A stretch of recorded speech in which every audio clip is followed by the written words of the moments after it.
the George! I said, how's the George? Jai Hind! Jai Hind!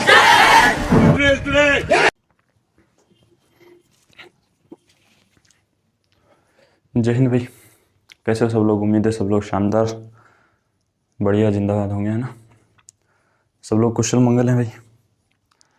तो भाई अपन, जैसे आप लोगों को पता ही है, राष्ट्रपति पर पढ़ रहे थे अपन, और अपन ने बहुत आधे से ज़्यादा राष्ट्रपति का जो टॉपिक है वो कवर अप भी कर लिया था 2 क्लासेस में। भाई जिस भी बच्चे ने वो 2 क्लासेस नहीं देखी हैं जाके देख सकते हो आप लोग। आपको डिस्क्रिप्शन में उनके लिंक मिल जाएंगे, या फिर यूट्यूब के ऊपर मैं प्लेलिस्ट बना दूंगा पॉलिटिकल के नाम से, उसके अंदर जाके आप लोग राष्ट्रपति देख सकते हो। ठीक है, 2 क्लासेज हुई हैं अभी तक अपनी शौर्य बैच की। चलिए, तो मैं आपको थोड़ा सा शौर्य बैच के बारे में बता देता हूँ। बेटा यूट्यूब के ऊपर कोर्स आ गया है अपना शौर्य बैच नाम से, फ्री ऑफ कॉस्ट है बिल्कुल। इसके अंदर आपको क्या क्या मिलने वाला है? क्लास नोट्स मिलने वाले हैं पीडीएफ के रूप में, टेलीग्राम के ऊपर टॉपिक वाइज पीडीएफ मिलने वाली है, बाइलिंगुअल होंगी। एवरी वीक आपका टेस्ट होने वाला है, एवरी सैटरडे आपको टेस्ट सीरीज मिलेगी। ठीक है, पीडीएफ में क्वेश्चंस के फॉर्मेट मिलेंगे जिससे कि आप जैसे बुक वगैरह से कर सकते हो, या फिर इन पीडीएफ से कर सकते हो प्रीवियस ईयर के। और ये अपना डिफेंस गुरुकुल 2.0 यूट्यूब पर मिलेगा आपको, बिल्कुल फ्री ऑफ कॉस्ट है, 1 रुपया आपसे लिया नहीं जाएगा। डेली आपको एवरी वीक जो टेस्ट मिलेगा उसका आपको रिजल्ट भी बताया जाएगा। ठीक है, और ये सब कहाँ मिलेगा? टेलीग्राम पर मिलेगा। तो अभी सब्सक्राइब कर लो चैनल को, और डिस्क्रिप्शन में जो लिंक है टेलीग्राम का वहाँ पर ज्वाइन हो जाइए। ठीक है भाई, ये तो बात हो गई अपनी बैच से रिलेटेड।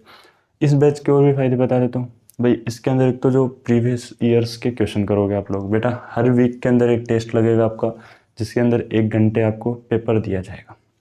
ठीक है, 1 घंटे आपको टाइम लगा के उसको सोल्व करना है। उसके बाद में आपको उसका सॉल्यूशन यहाँ पे करवाया भी जाएगा। ठीक, किसी बच्चे को कोई क्वेश्चन डाउट आता है तो उसका भी सॉल्यूशन करवाया जाएगा भाई। पीडीएफ जैसे मान लो राष्ट्रपति पढ़ रहे हैं अपन, राष्ट्रपति अपना पूरा होता है तो उसके बाद अपन राष्ट्रपति की आपको जो पीडीएफ है वो दे दी जाएगी टेलीग्राम के ऊपर। ठीक है, आपको उसकी क्वेश्चंस की पीडीएफ भी दे दी जाएगी कि किस तरीके से क्वेश्चंस पूछे जाते हैं, कैसे कैसे क्या पूछा जाता है, सारा चीज़। और सारा का सारा जो आपको है डिफेंस गुरुकुल के ऑफिशियल चैनल 2.0 पे मिलेगा। ठीक है बेटा, और ये यूट्यूब पर अपना फ्री ऑफ कॉस्ट रहेगा, आपसे 1 रुपया लेंगे नहीं। बहुत से ऐसे टीचर हैं जो 100 रुपये में, कोई अपने 999, 799, 699, 1234, 1334 के रूप में अपने कोर्सेज बेचते हैं। अपन कोई पैसा नहीं लेंगे। ठीक है, तो जो भी बच्चा पहली बार वीडियो को देख रहा है, बेटा चैनल को सब्सक्राइब कर लो, बेल आइकन को प्रेस कर लो, जिससे कि आने वाली क्लासेस के आपको नोटिफिकेशन मिलता रहे। बाकी कंटेंट में कमी नहीं आनी है। ठीक है, तो चलिए अपन क्या पढ़ रहे थे, अपन अब मुद्दे पे आते हैं, अपना राष्ट्रपति। ठीक है भाई, तो भाई जो भी बच्चे वीडियो को देख रहे हैं लाइक कर देना, चैनल को सब्सक्राइब कर लेना, और मौज मस्ती से पढ़ना है अपन को। ठीक है, आज से आपका ऐसा भी शेड्यूल है कि भाई आज से आपकी रीजनिंग की क्लासेस भी लगा दीजिए। ठीक है, मैथ्स की क्लासेस में 1-2 दिन का डिले और चल रहा है अभी, लेकिन आज से ऐसा है कि आज से या फिर कल से आपको रीजनिंग की क्लासेस भी आपकी रेगुलरली देखने को मिल जाएंगी। ठीक है भाई, बाकी हम लोग ऐसा ही प्लान कर रहे हैं कि आपको जो है एवरी वीक, जैसे आपको सैटरडे का टेस्ट हो गया तो सैटरडे संडे आपको वोकेब पढ़ाई जाए।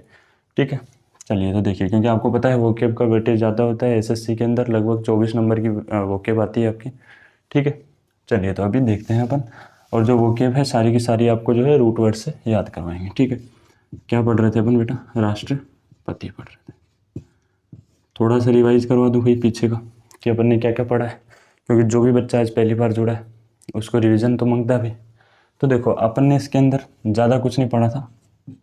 52वां संविधान पढ़ा, अनुच्छेद पढ़ा, 53वां पढ़ा, 54 पढ़ा, 55 पढ़ा, 56 पढ़ा, 56(2) पढ़ा, 57 पढ़ा, 58 पढ़ा, 60 पढ़ा, 61 पढ़ा, फिर हमने 62 पढ़ा, 70 पढ़ा। ठीक है, इतने अनुच्छेद हमने पढ़ चुके थे। ठीक है, उसके बाद में हमने क्या क्या पढ़ा? उसके बाद हमने पढ़ा राष्ट्रपति का वेतन पढ़ा, राष्ट्रपति का वेतन भी हमने पढ़ लिया था। ठीक है, उसके बाद में आज हमको किस चीज़ के ऊपर बातचीत करनी थी? कार्य का जो उनकी कार्य शक्तियाँ हैं उनके ऊपर हमको बात करनी थी। ठीक है, तो 52 के अंदर अपन ने क्या पढ़ा कि भाई भारत का एक जो है राष्ट्रपति होगा। ठीक है, इसके बाद हमने इसके अंदर एक और क्या पढ़ा कि भारत का प्रथम नागरिक उसको माना जाएगा, प्रथम नागरिक माना जाएगा। 53 के अंदर हमने क्या पढ़ा था कि संघ की जितनी भी कार्यपालिका हैं, संघ की कार्यपालिका वो राष्ट्रपति में निहित होंगी।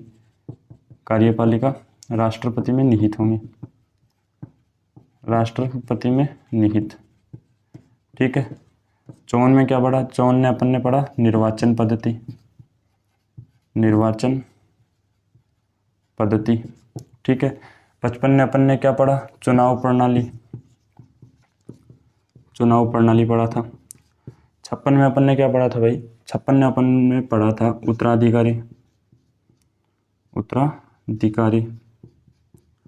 57 में अपन ने क्या पढ़ा, अच्छा 56 में हमने क्या पढ़ा था कि राष्ट्रपति किन किन कारणों से अपना जो कार्यकाल को है समाप्त कर सकता है, यानी कि कारण पढ़े थे कार्यकाल समाप्त करने के, कार्यकाल समाप्त करने के। ठीक है, 57 में क्या पढ़ा, पुनः निर्वाचन पढ़ा था। 58 में क्या पढ़ा, तो सर 58 में अपन ने पढ़ा था जो राष्ट्रपति है, राष्ट्रपति की योग्यता, योग्यता पढ़ी। 60 के अंदर अपन ने क्या पढ़ा, सॉरी भाई, 60 के अंदर अपन ने पढ़ा था शपथ, राष्ट्रपति को शपथ कौन दिलाता है। ठीक है भाई। 61 के अंदर अपन ने क्या पढ़ा था, 61 के अंदर अपन ने पढ़ा था महाभियोग। और 62 के अंदर अपन ने क्या पढ़ा था भाई, उत्तराधिकारी, फिर से उत्तराधिकारी है, उत्तराधिकारी पढ़ा था। चुनाव न्यूनतम 6 माह में, ये भी पढ़ा था अपन ने। ठीक है, 70 के अंदर अपन ने क्या पढ़ा, 70 के अंदर भी अपन ने उत्तराधिकारी अधिनियम पढ़ा था, उत्तराधिकारी उपबंध अधिनियम पढ़ा था, अधिनियम पढ़ा था 1969 के अंदर। ठीक है, उसके बाद हमने राष्ट्रपति का वेतन पढ़ा था 5 लाख रुपए। ठीक है, 5 लाख है, 5 रुपए नहीं है, 5 लाख रुपए। ठीक है, ये सारी चीज़ें अपन ने पढ़ चुके हैं। ठीक है, उसके बाद मैंने आपको जो राष्ट्रपति के पास में जो जो शक्तियाँ होती हैं उसके बारे में आपको थोड़ा सा मैंने बताया था, पूरा बोर्ड भर के बता दिया था कि कौन कौन सी शक्तियाँ होती हैं। तो आज जो है अपन उन शक्तियों के बारे में पूरा डिटेल में पढ़ने वाले हैं। ठीक है भाई, ये सारी चीज़ें मैंने आपको डिटेल में बता रखी हैं, ये सिर्फ आपको रिवीजन के लिए बताया था, जिससे कि एक बार आप लोग टॉपिक से कनेक्ट कर दो। ठीक है, अब रिवीजन के लिए क्यों बताता हूँ भाई, जिससे कि टॉपिक से तो कनेक्ट हो जाए और थोड़ा सा जो माइंड है वो आपका सेंटर में आ जाए कि हाँ भाई हमें भी याद हो रहा है। रुकना भाई, 1 मिनट रुकना, नहीं भाई मेरे को लगा शायद कॉल वगैरह आ रहा है। ठीक है, चलिए तो अब आगे बढ़ते हैं अपन राष्ट्रपति की शक्तियाँ। ठीक है, तो राष्ट्रपति की पहली शक्ति क्या आती है कि राष्ट्रपति किस किस को निर्वाचन कर सकता है। ठीक है, शक्तियों के अंदर पढ़ेंगे, शक्तियाँ भी बोल सकते हैं इसको भाई, कई जगह इसको शक्तियाँ लिखा हुआ है कि राष्ट्रपति के पास में क्या क्या शक्तियाँ हैं, कई जगह इसको मतलब ये भी लिखा हुआ है कि राष्ट्रपति की शक्तियों से हटाकर इसको निर्वाचन पद्धति के अंदर भी डाल रखा है। ठीक है, लेकिन मेन जो है ये शक्तियों के अंदर ही आएगा, पहला निर्वाचन या नियुक्ति से रिलेटेड लिख लो आप, नियुक्ति, किस किस की नियुक्ति कर सकता है। तो बेटा जैसे मैंने कि आपको बताया था कि 2 तरीके से कर सकता है, एक तो संवैधानिक होता है, एक गैर संवैधानिक होता है। कौन सा होता है, एक तो हो गया आपका संवैधानिक और दूसरा हो गया आपका गैर संवैधानिक, गैर संवैधानिक। ठीक है, अब संवैधानिक में कौन कौन आ जाएगा, तो देखो संवैधानिक में कौन कौन सा आ जाएगा बेटा, आपको पता है कि संवैधानिक के अंदर वित्त आयोग जो है, वित्त आयोग, अब ये जो है वित्त आयोग कौन से अनुच्छेद के तहत आता है, तो बेटा 280 के तहत आता है। अब नियुक्ति के अंदर किन किन की नियुक्ति कर सकता है, एक तो अध्यक्ष की और अन्य सदस्यों की,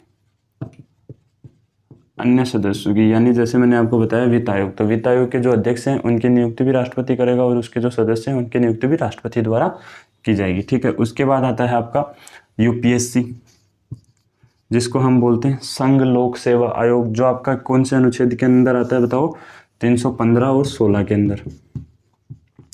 ठीक है, उसके बाद आपका आता है निर्वाचन, निर्वाचन आयोग, अब कई लोग इसको चुनाव आयोग भी बोलते हैं, ये कौन से में आता है, 324 में आता है आपका। उसके बाद आता है आपका राष्ट्रीय अन्य पिछड़ा जातीय वर्ग या फिर राष्ट्रीय अनुसूचित जनजाति। पहले लिखते हैं अपन राष्ट्रीय अनुसूचित जातीय। ये कौन से में आती हैं? तो बेटा ये 338 में आती हैं। फिर अगला राष्ट्रपति अनुसूचित जनजातीय आयोग, तो ये आयोग ये कौन से में आता है आपका? 338 ए में आता है। उसके बाद बात करें तो राष्ट्रीय अन्य पिछड़ा वर्ग ये कौन से में आता है? 338 बी में आता है। मतलब जो इनके अध्यक्ष हैं उनकी नियुक्ति और इनके जो अन्य सदस्य हैं उनकी नियुक्ति राष्ट्रपति द्वारा की जाएगी। अब गैर संवैधानिक में कौन सा आता है? तो बेटा लोकपाल आता है। लोकपाल प्रधानमंत्री की भी नियुक्ति जो है राष्ट्रपति ही करता है। ठीक है, लोकपाल आ गया आपका। उसके बाद में आपके जो है लोकपाल आने के बाद में आपका नीति आयोग आ जाता है, नीति आयोग। उसके बाद में आपका आ जाता है सूचना आयोग, सतर्कता आयोग। उसके बाद में आपका आ जाता है सतर्कता आयोग आ गया, सूचना आयोग आ गया, नीति आयोग आ गया, लोकपाल आ गया। उसके बाद में अगर आप देखना चाहें तो आपका आ सकता है अल्पसंख्यक आयोग,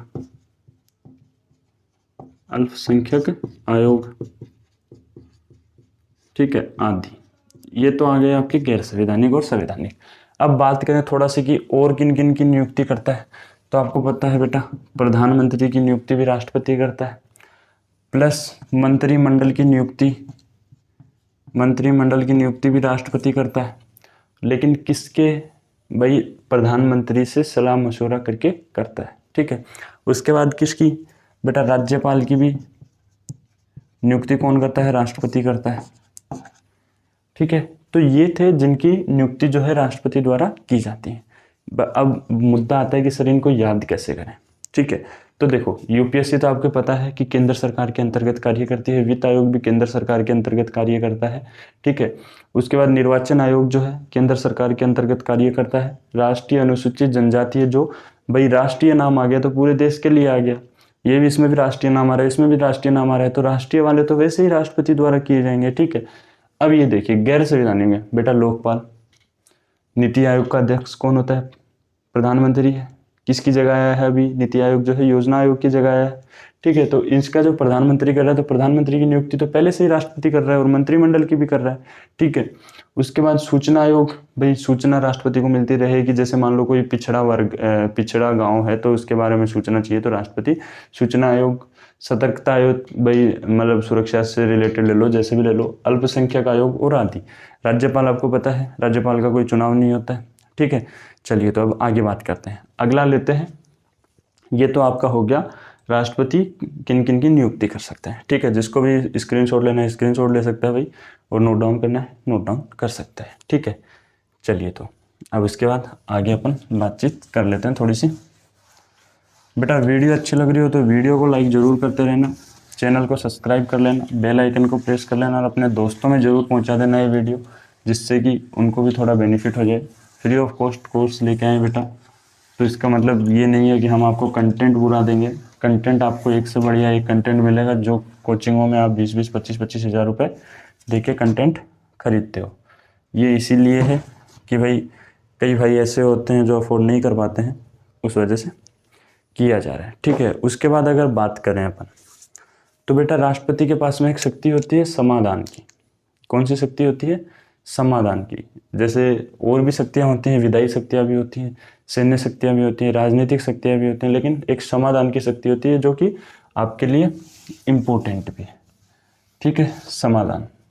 लेकिन समाधान के अंदर भी आपको 4 पढ़नी पड़ेंगी। आपको समा होता है, ये मतलब किस किस तरीके से वो माफ़ी कर सकते हैं। ठीक है, उसके बाद अगर मैं बात करूं तो विधायी शक्तियां भी होती हैं राष्ट्रपति के पास में। अब विधायी शक्तियां कौन सी होती हैं? पहले विधायी शक्तियां पढ़ लेते हैं अपन। विधायी शक्तियां भाई, विधायी शक्तियां देखो अब आप राष्ट्रपति की विधायी शक्तियां। विधायी शक्तियों से मतलब क्या है? एक तो विधेयक को लेकर है, विधेयक यानी कोई भी बिल वगैरह, पास से लेकर आप लोग समझ सकते हो विधेयक को, ठीक है। चलिए, तो अब इसके अंदर मेन मुद्दा हो गया। अब जैसे आप बताओ, जैसे कोई फर्रा है, जैसे आपने भाई किसी का नाम लिखा, कि जैसे आप जैसे स्कूल से रिलेट करके पढ़ सकते हो, ठीक है। जैसे कि आपने किसी के खिलाफ कंप्लेंट की अपने टीचर को, आप क्लास में हो, आपने भाई क्लास में आपके साथ किसी ने मारा पीटी की, आपने अपने टीचर को कंप्लेंट की कि सर इस फलाने फलाने आदमी ने मेरे को मारा। वो बिल कहाँ पे जाएगा भाई? टीचर क्लास वालों से पूछेगा कि भाई क्या ये सही बोल रहा है? तो एक तरीके से क्लास आपकी संसद हो गई। क्लास में पूछा, वो संसद हो गई, संसद से बिल पारित हुआ। अब आपकी स्कूल का राष्ट्रपति कौन है? तो प्रिंसिपल होगा। उसके बाद वो टीचर जो है आपकी बात को प्रिंसिपल के समक्ष रखेगा कि सर ये बच्चा है, इसको इस बच्चे ने मारा, अब आप बताइए कि इसके खिलाफ क्या एक्शन लेना है। तो ऐसा ही यहाँ पे होगा भाई, जो भी बिल होगा वो पास करने के लिए राष्ट्रपति के पास जाएगा, जाएगा कि नहीं जाएगा? अब राष्ट्रपति उसके ऊपर क्या कर सकता है? 3 तरीके की चीज़ें कर सकता है। या तो अपनी जो मतलब कि अपनी स्वीकृति दे सकता है, या फिर सुरक्षित रख सकता है, या पुनः विचार के लिए लौटा सकता है, ठीक है। दूसरा चीज़, कोई भी विधेयक है भाई, राष्ट्रपति के पास में और क्या क्या पावर है कि भाई राष्ट्रपति संसद का सत्र बुला सकता है। जैसे आपका प्रिंसिपल है, तो प्रिंसिपल क्या कर सकता है बेटा? आपकी जैसे समर वेकेशन चालू है, लेकिन प्रिंसिपल ने शॉर्ट नोटिस पे आपको स्कूल में अटेंड होने के लिए बोल दिया कि भाई आपकी समर वेकेशंस कैंसिल की जाती है, ठीक है, तो आपको स्कूल आना पड़ेगा। मान लो कि आपकी 2 ब्रांचेज हैं, एक के अंदर बॉयज़ हैं, एक हॉस्टलर्स हैं, दोनों को एक साथ भी बुला सकता है क्या? बिल्कुल बुला सकता है, प्रिंसिपल है भाई, कुछ भी कर सकता है। तो एक तरीके से राष्ट्रपति जो है भारत का प्रिंसिपल के रूप में आप ले सकते हो, ठीक है। इसके पास क्या क्या पावर हो सकती हैं? हो सकती नहीं है, होती हैं। क्या क्या पावर होती है राष्ट्रपति के पास में? बेटा प्रिंसिपल है एक तरीके से देखा जाए तो अपने देश का। तो इसके पास क्या क्या पावर हैं? एक तो ये सदन की बैठक बुला सकता है, सदन ले सकते हैं, या फिर आप ये लिख सकते हैं कि वर्ष की प्रथम बैठक बुला सकता है, बैठक को संबोधित कर सकता है, संबोधित कर सकता है। उसके बाद बात करें तो वर्ष की प्रथम बैठक को संबोधित कर सकता है। एक चुनाव के बाद बैठक को संबोधित, प्रथम बैठक को संबोधित कर सकता है, संबोधित कर सकता है, ठीक है। उसके बाद ये जो है किसी भी सदन में भाषण दे सकता है, किसी भी सदन में भाषण दे सकता है, किसी भी सदन में भाषण दे सकता है। भाई प्रिंसिपल है, बोले तो गई। उसके बाद बात करें तो दोनों सदनों में एक साथ भी भाषण दे सकता है, दोनों सदनों में एक साथ भाषण दे सकता है, एक साथ भाषण दे सकता है, भाषण दे सकता है। उसके बाद दोनों सदनों की संयुक्त अधिवेशन बुला सकता है, दोनों सदनों का संयुक्त अधिवेशन बुला सकता है, अधिवेशन बुला सकता है। उसके बाद ये तो बात हो गई राष्ट्रपति के अपने, मतलब जो उसके पास में पावर है, ठीक है। एक वो जो मान लो लोकसभा या फिर राज्यसभा जो है सदन है, सदन के अंदर मान लो कि आपका सत्र चल रहा है, तो सत्र को प्रारंभ करना और सत्र को ख़त्म करने की ताकत भी ये रखता है। मतलब कि सत्र को प्रारंभ व आहूत भी बोलते हैं, आहूत यानी समाप्त करने की शक्ति रखता है, या समाप्त कर सकता है, यही लिख लो आप, समाप्त कर सकता है। ठीक है, ये तो हो गई नॉर्मल सी बात। तो ये तो आप प्रिंसिपल से रिलेटेड, आप भाई सभी स्कूल में गए हो, ऐसी बात है नहीं। तो एक प्रिंसिपल से रिलेटेड कि भाई प्रिंसिपल जो है, मान लो आप लोग स्कूल में पहली बार जा रहे हो, तो आपको पता है जैसे सभी बच्चों, आज ही स्कूल आपकी ओपन हुई है, तो बेटा प्रिंसिपल आके भाषण जरूर देगा कि हमारी स्कूल ऐसी है, हमारी स्कूल ऐसी है। भाई फीस भी तो लेनी है उनको बाद में। ठीक है, तो पहली बैठक को संबोधित कर सकता है। चुनाव के बाद यानी कि समर वेकेशन के बाद में पहली बैठक को भी संबोधित कर सकता है, क्योंकि पता है जुलाई में दूसरी इंस्टॉलमेंट आ रही है बेटा। ठीक है, किसी भी सदन में भाषण दे सकता है। मैंने क्या बताया था कि आपकी 2 ब्रांच हो सकती हैं, दोनों के अंदर भाषण दे सकता है। दोनों सदनों में भी एक साथ भाषण दे सकता है। मान लो दोनों को एक दिन एक ही जगह बुला लिया, भाषण दे सकता है। दोनों सदनों का संयुक्त अधिवेशन बुला सकता है, दोनों स्कूलों को एक साथ बुला सकता है कि आज हमारे यहाँ फलानिया फलानिया फेस्टिवल है, आप यहीं पे आ जाओ। सदन के सत्र को प्रारंभ व आहूत यानी समाप्त कर सकता है। स्कूल को चालू करवा सकता है, स्कूल को ख़त्म यानी छुट्टियां भी करवा सकता है।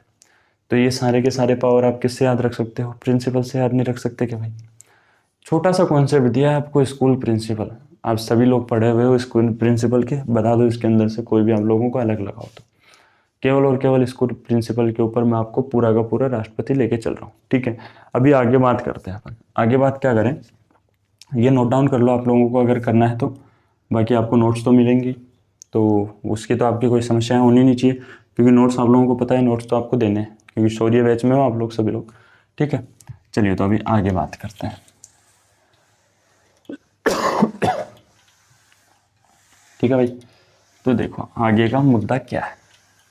अब बेटा कई बच्चों का कमेंट आता है कि सर जीके याद नहीं होती, कैसे याद करें। बहुत बच्चों का कमेंट आता है कि सर जीके याद नहीं हो रही, जीके याद नहीं हो रही, जीके याद नहीं हो रही, कैसे क्या करें। बेटा जीके को जितनी बार याद करने की कोशिश करोगे, खुद से रिलेट याद करके याद करने की कोशिश करोगे, याद हो जाएगी। ऐसी बात नहीं है, जीके कोई इतना बड़ा बवाल नहीं है कि याद नहीं होता है, याद होता है। लेकिन तुम लोग क्या है, शॉर्ट ट्रिक के पीछे भागते हो, शॉर्ट ट्रिक में मार खाते हो। भाई शॉर्ट ट्रिक होता है शॉर्ट टाइम ऑफ पीरियड के लिए। जैसे मान लो आपका कल एग्जाम है, कोई चीज़ याद नहीं हो रही, तो आप शॉर्ट ट्रिक से उसको याद रट के जा सकते हो एक बार के लिए। वो मतलब 2 से 3 दिन के लिए आपके माइंड में रहेगी, लेकिन उसके बाद वो चीज़ माइंड में नहीं रहती है। ठीक है, चलिए अभी आगे बात करते हैं।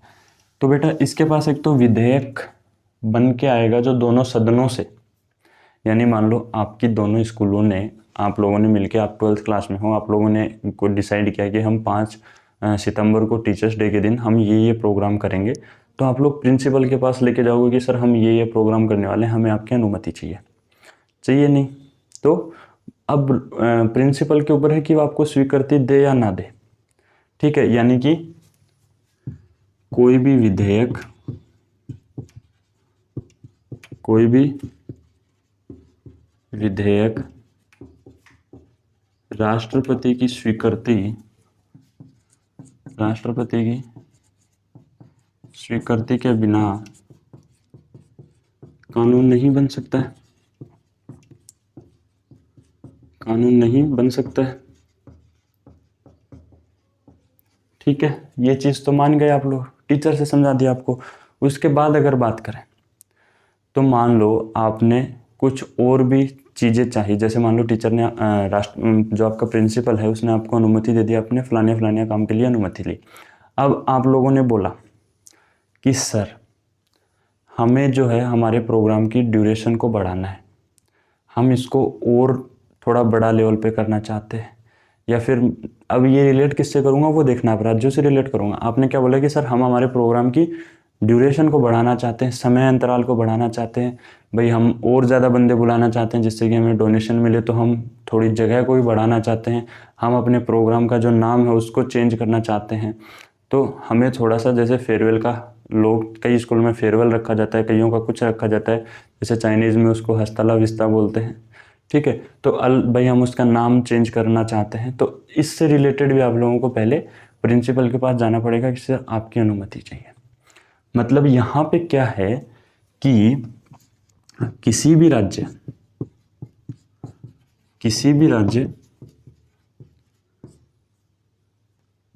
का नाम, क्षेत्रफल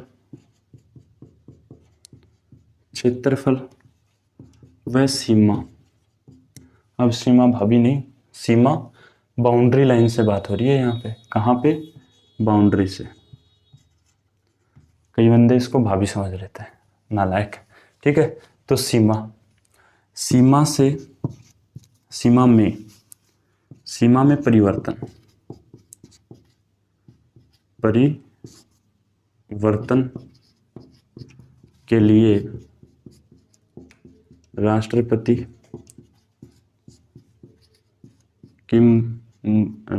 की अनुमति चाहिए, अनुमति चाहिए भाई,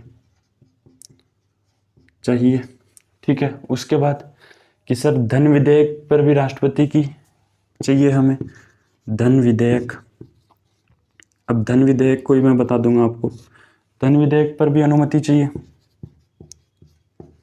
अनुमति चाहिए। उसके बाद अगर कोई चीज राज्य के हित में है, राज्य के हित में है, हित में है, तो भी अनुमति चाहिए, अनुमति चाहिए। उसके बाद बात करें तो नए राज्य के निर्माण के लिए भी, नए राज्य के निर्माण के लिए भी, निर्माण के लिए भी अनुमति चाहिए, अनुमति चाहिए। उसके बाद बात करें तो यहाँ लिख देता हूँ भाई, एक और बच गया। ठीक है, तो एक और क्या लिखता हूँ कि आपका जो है संचित निधि, संचित निधि के व्यय यानी खर्च के लिए। अब ये खर्च वो वाला खर्च नहीं है जो आप लोग समझ रहे हो, खर्चे से संबंधित है।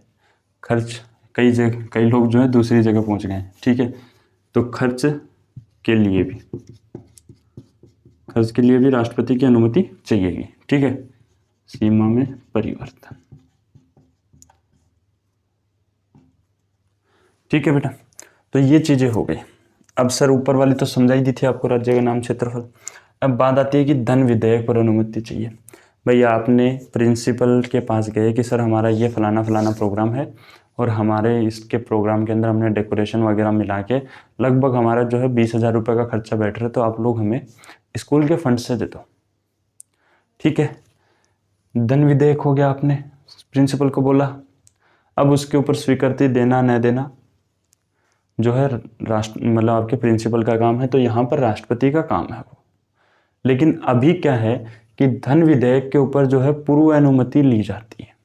पूर्व अनुमति मतलब राष्ट्रपति की अनुमति से ही धन विधेयक को जो है सदन में लाया जाता है, इसलिए इसकी अनुमति बाद में लेनी आवश्यक नहीं होती, राष्ट्रपति की अनुमति से ही ये आ जाता है। यानी कि कहने का मतलब क्या है, प्रिंसिपल आपको बोल दे कि आपके पास में 50,000 रुपये का फंड है स्कूल के पास में, आप उस हिसाब से अपनी डेकोरेशन वगैरह कर लो। ठीक है, चलिए, तो ये मुद्दा खत्म हुआ अपना। उसके बाद राज्य के हित में, अब भाई आपने स्कूल का कोई प्रोग्राम कर रहे हो, आपने बोला कि सर इस प्रोग्राम से हमारी स्कूल में एडमिशन ज़्यादा आएंगे, इस प्रोग्राम से हमें फ़ायदा मिलेगा, डोनेशन मिल सकती है, स्पॉन्सरशिप मिल सकती है, आपके पैसे नहीं लगेंगे, हमें पैसे मिलेंगे, तो उस चीज़ में आपकी स्कूल का फ़ायदा है या नहीं है?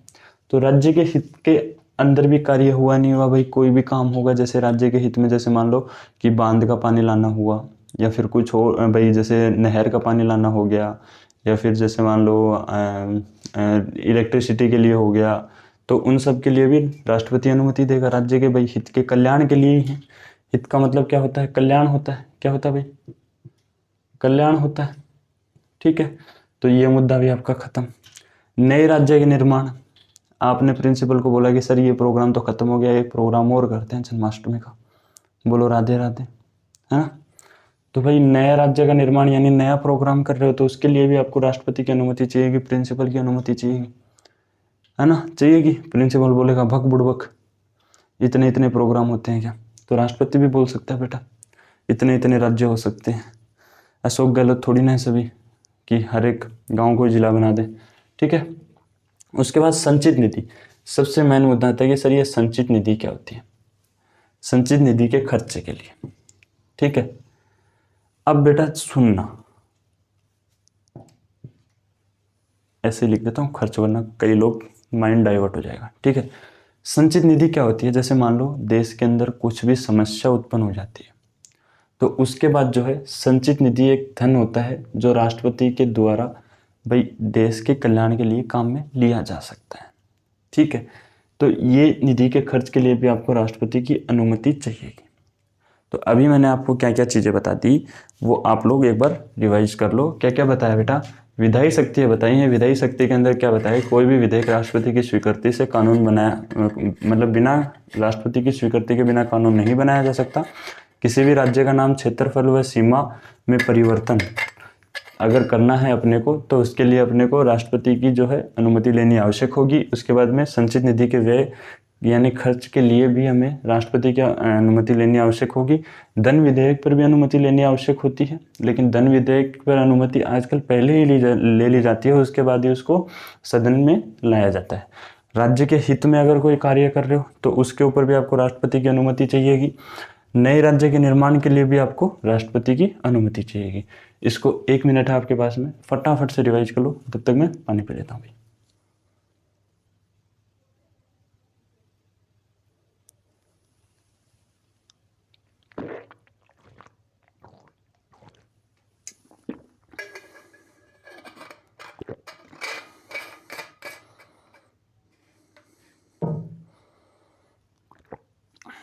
चलिए तो भाई देख लिया होगा सभी ने, थोड़ा सा गला बैठ जाता है। ठीक है, आगे अपन किसकी बात कर रहे थे भाई, समाधान की बात कर रहे थे, समा की बात कर रहे थे, यानी माफ़ी की बात कर रहे थे। ठीक है, तो माफ़ी की बात कर रहे थे। तो चलिए भाई बेटा, वीडियो अगर अच्छी लग रही हो तो लाइक करते चलना भाई वीडियो को, जिससे कि हमें थोड़ा सा मोटिवेशन मिलता रहे। और आप कहाँ से वीडियो देख रहे हैं और आप अपने आप को भाई एनरोल करना चाहते हैं बैच के अंदर, जिससे कि आपको एवरी सैटरडे जो है टेस्ट मिले, तो आप लोग कमेंट कर दें कि हाँ सर मैं इस बैच में एनरोल होना चाहता हूँ, एवरी सैटरडे टेस्ट देना चाहता हूँ। आपको टेस्ट मिलेंगे, बाकायदा उसके सॉल्यूशंस भी दिए जाएंगे टेलीग्राम के ऊपर, आप लोगों को टेलीग्राम का लिंक दे दिया जाएगा। ठीक है भाई, तो आप लोग कमेंट कीजिएगा जिसको भी सॉरी बैच में एनरोल होना है। ठीक है भाई, चलिए तो उसके बाद अपन बात करते हैं समा की। समा अब ये किसके अंदर है, तो बेटा अनुच्छेद 72 के अंदर है। ठीक, अब इसके अंदर क्या लिखा गया है, तो इसके अंदर बेटा सामान्यतः तो 3 ही बातें लिखी गई हैं, लेकिन 4 पढ़ा देते हैं। क्या पढ़ा देते हैं, एक तो समा पढ़ाते हैं, एक पढ़ाते हैं परिहार, एक पढ़ाते हैं लघुकरण और एक पढ़ाते हैं प्रविलंबन। ये 4 चीजें पढ़ा देते हैं। 1 मिनट रुकना भाई आप लोग।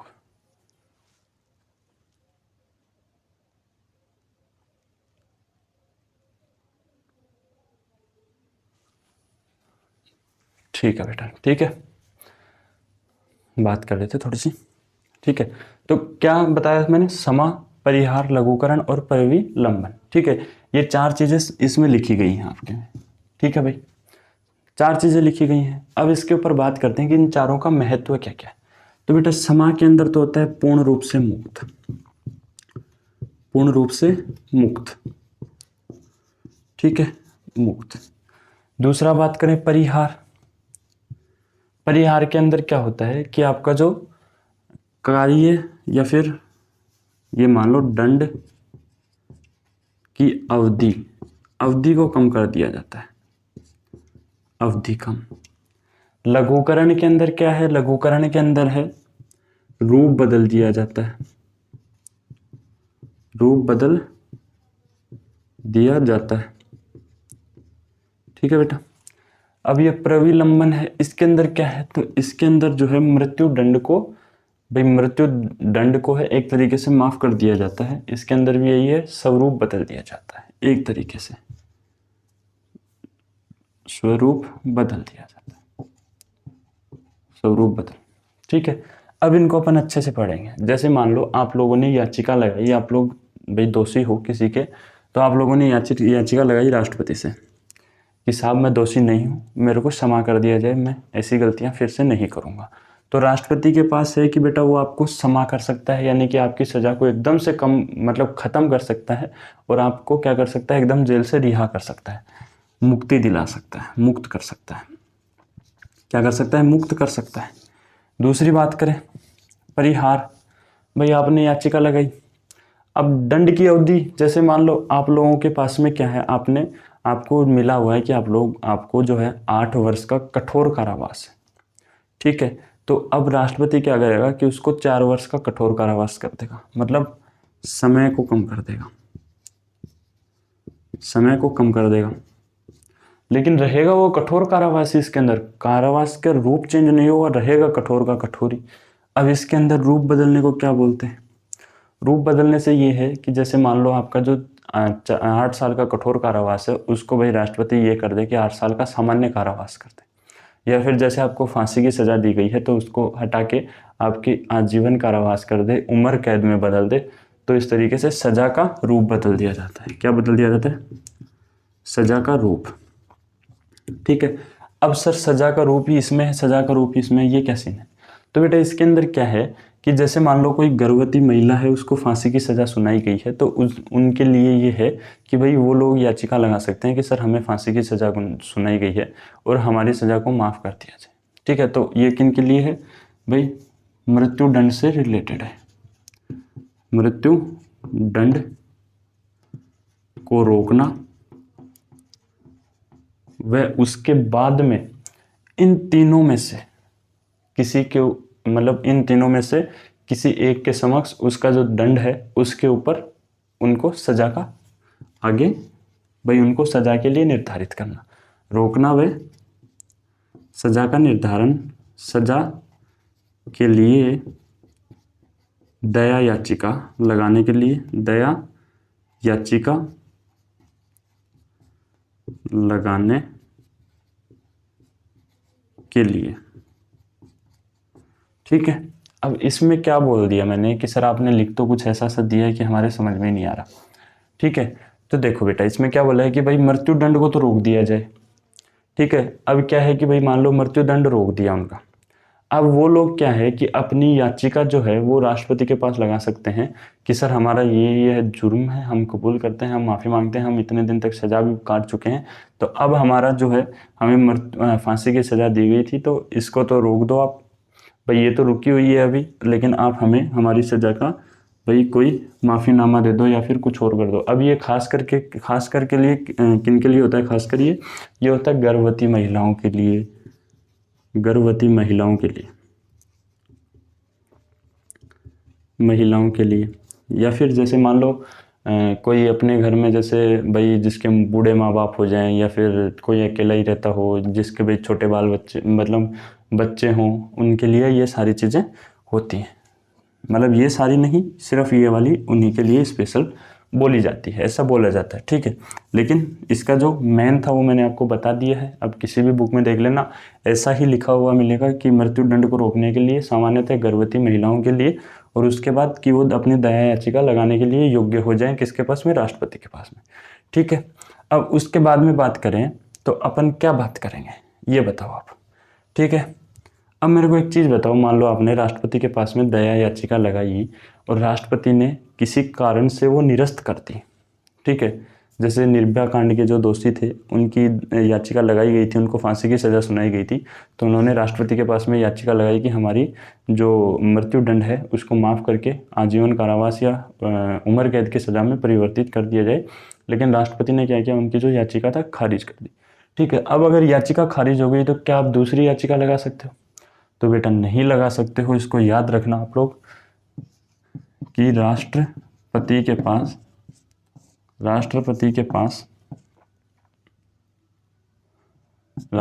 के पास एक बार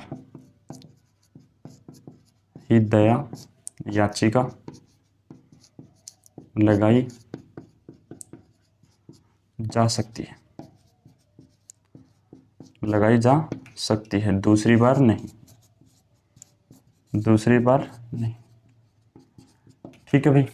ये आपकी किससे बात हो गई? समा से बात हो गई, अनुच्छेद 72 के अंदर दी गई है। समा यानी कि माफ़ी देना से हो गई, ये भी राष्ट्रपति के पास में शक्ति है। तो अभी ये चीज़ आपको समझ में आ गई। चलिए तो अभी आगे बढ़ते हैं अपन, आगे अब करते हैं राष्ट्रपति की आपातकालीन शक्तियाँ। कौन सी शक्तियाँ बेटा? आपातकालीन शक्तियाँ।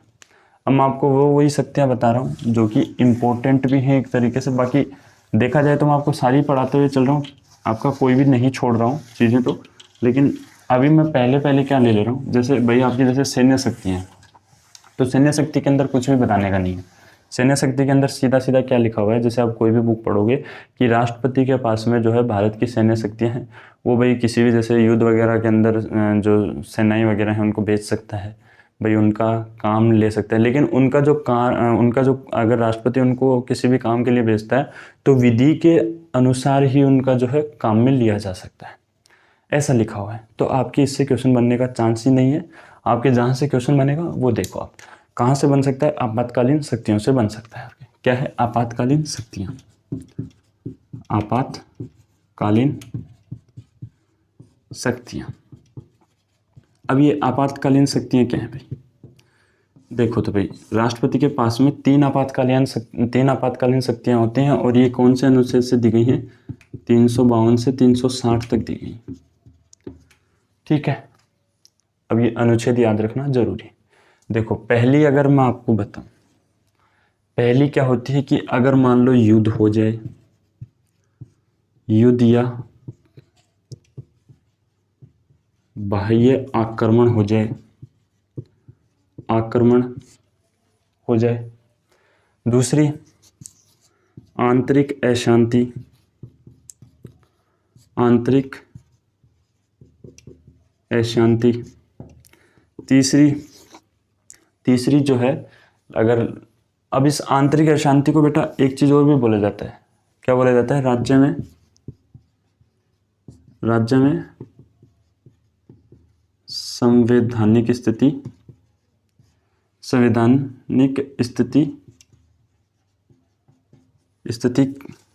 का विफल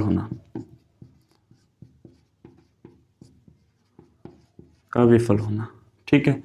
तीसरी क्या है आपकी, तीसरी है आपका वित्तीय आपातकाल, ठीक है। कौन सा आपातकाल है, वित्तीय आपातकाल।